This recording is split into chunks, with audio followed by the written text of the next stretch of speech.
جنرال موبین او پاکستانی ګل خان جنرال جنجال. موبین وای اشرف غنی زما ولسمشر دی، ته ورته د توهین حق نه لري. دا چې نورې څه ویلي دي ټول را سره ویډیو کې وګورئ او چینل هم سبسکرایب کړئ. جنرال موبین په وطن مین افغان دی. تیره شپه د ټولنیوز په تودې خبرو خپرونه کې د پاکستانی ګل خان جنرال سید نذیر سره په بحث کې میلمه و.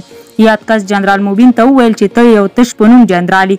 همدارنګه اشرف غنی او ډاکټر نجیب هم په بدو الفاظو وکارول چې دې خبرو جنرال موبین سخت غوسه کړ چې خبرې دلته له تاسو سره شریکوو.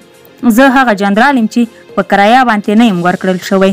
زه هغه جنرال یم چې خپل هیواد می ناټو او امریکا ته د دې لپاره نه دی ورکړی چې زما په گاوند او مسلمان هیواد برید وکړي. زه هغه جنرال یم چې د امریکایانو ټټو نه یم. زه هغه جنرال یم چې ستا بادار ناټو می دلته په ګونډو کړ.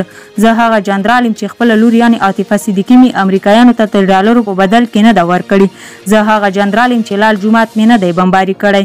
زه هغه جنرال یم چې د فلسطین پر ضد عملیاتو لپاره می پوس په کرایه نه دی ورکړی. زه هغه جنرال نه یم چې د امریکایانو په خوله خپل وزیر اعظم عمران خان بندي کړم.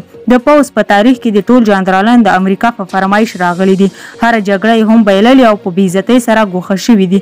اشرف غنی زما ولسمشر دی. ته څنګه ورته وایې چې تښتېدلی دی؟ ډاکټر نجیب د دې هیواد ولسمشر و. موږ پورې اړه لري. داخلي موضوعاتو کې چاته د لاسوهنې او د یو افغان توهین ته اجازه نه ورکوو. کله چې ستاسې پوځ ته یو پاکستانی تر ټولو افغانانو غوره دی نو قسم خورم چې د خپل هیواد سپی ستاسو په ټول پاکستان نه ورکوم.